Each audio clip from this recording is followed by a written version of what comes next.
كم مرة قلت لنفسك أنا بس لو اترقى هكون أسعد واحد في الدنيا؟ أو لما اشتري العربية اللي نفسي فيها خلاص كده كل همومي هتروح؟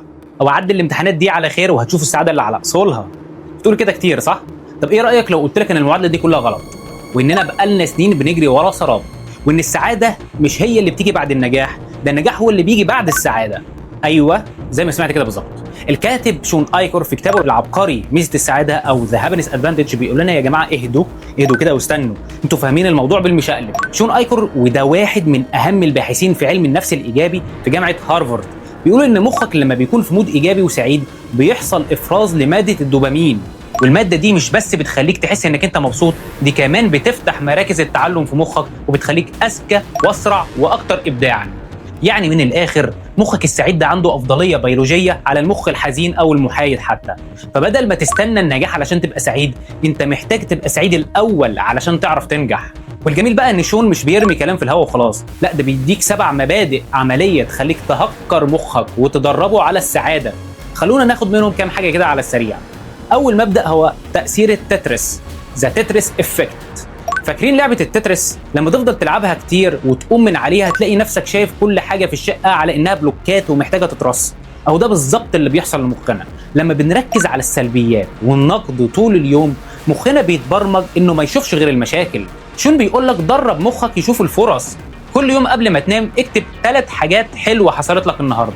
في الأول هتحس إنها حركة تنمية بشرية أي كلام، بس بعد 21 يوم بس مخك حرفيا بيتغير ويبدأ يلقط الإيجابيات في حياتك بشكل تلقائي. هتبقى عامل زي اللي بيدور على مكان يركن فيه وفجأة بيلاقي أماكن كتيرة كانت قدام عينيه طول الوقت بس ما كانش شايفها. تاني مبدأ هو قاعدة ال20 ثانية، The 20 Second Rule. المبدأ ده بقى للناس الكسلانة زي حالاتي أنا.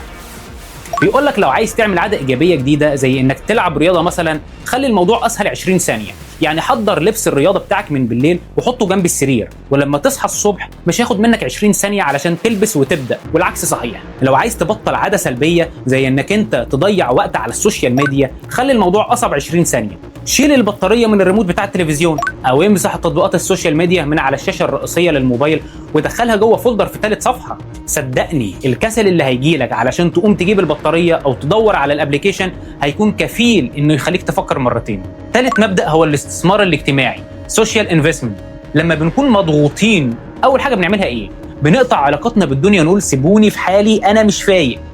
الحاج شون بقى بيقول لك دي أكبر غلطة ممكن تعملها. علاقاتك الاجتماعية القوية هي أكبر داعم ليك وقت الأزمات.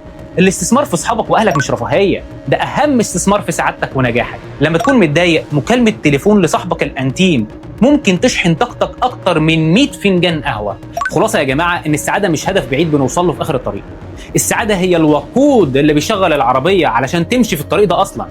السعادة هي قرار واختيار ومجموعة عادات صغيرة بنعملها كل يوم بتغير حياتنا كلها. وهنا بقى يجي السؤال لحضراتكم، ايه هي العادة الصغيرة اللي بتعملوها كل يوم وبتحسوا انها بتفرق في سعادتكم ومزاجكم؟ ولو الكتاب عجبكم عرفوني ابقى اتكلم على باقي الطرق اللي ذكرها علشان تبقى سعيد. سلام.